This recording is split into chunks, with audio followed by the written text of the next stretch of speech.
차관님, 예, 비상계엄을 막지 못한 책임을 지겠다라는 얘기는 거꾸로 대통령의 비상계엄이 위헌이다, 위법하다라는 그런 판단에 동의합니까? 다시 말씀드리면 그것이 위헌인지 위법한지 여부는 추후 따져보겠지만 저는 기존에 제가 국회에 와서도 또 답변 드린 것처럼 계엄이라는 그 행위 자체에 대해서 동의를 하지 않고 찬성하지 않습니다. 박한수 6시간짜리 계엄사령관. 네. 제가 아까 포고령을 낼 때 과거 사례를 참조했느냐 물은 이유는 우리 대법원 판례에 2018년 12월 13일 선고 2016도 1397 판결이 있습니다. 그 판결은 말 그대로 유신 비상계엄 체제에 대한 위헌 무효를 선언한 판결이에요. 알고 계세요? 예, 정확하게 모르지만 그런 건 들은 것 같습니다. 정확하게 모르고 어떻게 포고령을 발의했어요? 그래서 문제가 있다는 겁니다. 하나하나 따져볼까요?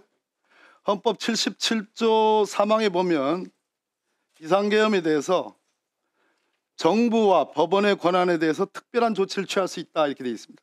날 봐요. 정부와 법원의 권한, 국회의 권한에 대해서는 아무런 조치를 취할 수 없어요. 헌법의 규정입니다. 그런데 이번에 비상계엄에 따른 포고령 1호에 제일 먼저 나오는 게 국회, 일체의 정치활동을 금한다. 이것만으로 이미 위헌 위법이고 내란죄. 모르고 했죠? 예, 제가 그걸 분별할 수 있는 상황이 능력은 좀 안 됐거든요.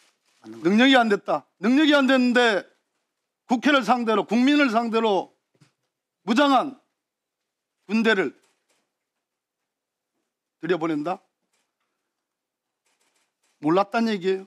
그래서 무능하다는 얘기입니까? 그런 게 아니라 그것을 검토를 했습니까? 예, 순간적으로 검토를 했습니다. 검토를 했으니까 더욱더 범법자예요. 네네. 했습니다. 범법자다. 자, 두 번째. 비상계엄의 요건 1항에 전시사변 또는 이에 준하는 국가 비상상태에 있어서 병력으로서 군사상 필요가 있는 경우에 계엄을 선포할 수 있다 이렇게 되어 있습니다.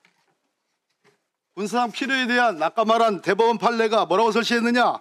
상대방이 즉 국회가 상당한 무력을 갖추고 있어 이를 제압하기 위하여 군사력의 동원이 필요한 경우 국회가 무력을 갖고 있습니까?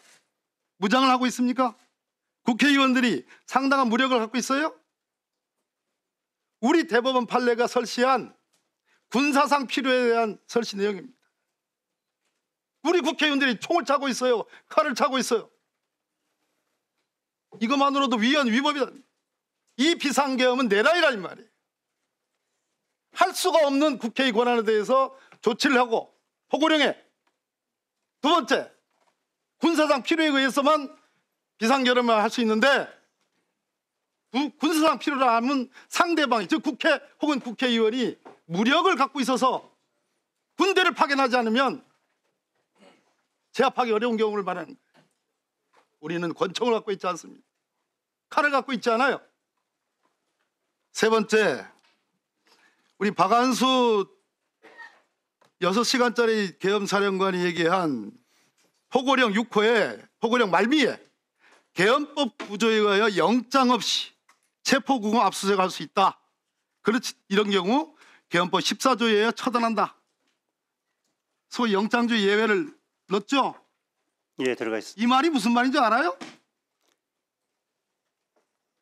법관이 발부한 영장에 의하지 않고서도 참 당신이란 표현하기가 좀 그렇지만 6시간짜리 계엄사령관이 마음대로 영장 없이 체포 구금 압수수색할 수 있다는 얘기.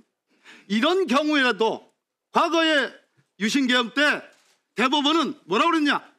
그런 경우에도 법관에 의한 사후 조치, 사후 통제 수단을 마련해야 된다. 이렇게 얘기했습니다. 없어요. 이 포고령 1호에 아무것도 없어요. 이 세 가지 이유만으로 이 포고령은 위헌, 위법, 무효이고 이 포고령을 만든 근원이 되는 윤석열 대통령의 그저께자 비상계엄은 위헌, 위법한 비상계엄이고 따라서 내란죄이다 이 말입니다. 국헌을 문란할 목적으로 활동한 내란이라 이 말이에요. 어떻게 생각하십니까? 예, 국헌을 문란할 그런 의도는 전혀 아니었던 걸로 저는 느껴집니다. 본인이 어떻게 생각하냐 이 말이에요. 예, 저는 국헌을 물러나고자 하는 그런 행위는 생각도 하지 않습니다. 내가 지금 세 가지 설명했잖아요. 그것이 북한을 물러난다 이 말이에요. 네.